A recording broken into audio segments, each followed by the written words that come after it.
ప్రతిరోజు స్వామివారికి అలంకరించే పూలని ఎవరికి ఇవ్వకుండా అక్కడే ఉన్న పూలబావిలో పడేస్తారు. ఈ పూలబావినే భూతీర్థం అని కూడా పిలుస్తారు.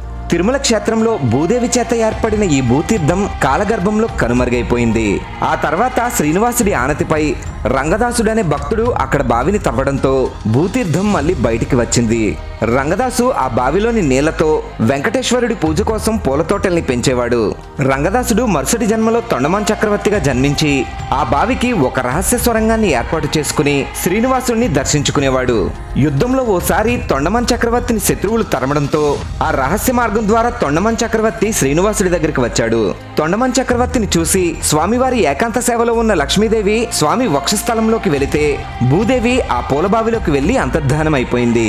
స్వామివారికి అలంకరించి తీసిన పూలమాలలు పూలబావిలో ఉన్న భూదేవికి కూడా చెందాలి అని రామానుజాచార్యులు పూలబావిలో వేసే ఏర్పాట్లు చేశారు. ఓం నమో వెంకటేశాయ.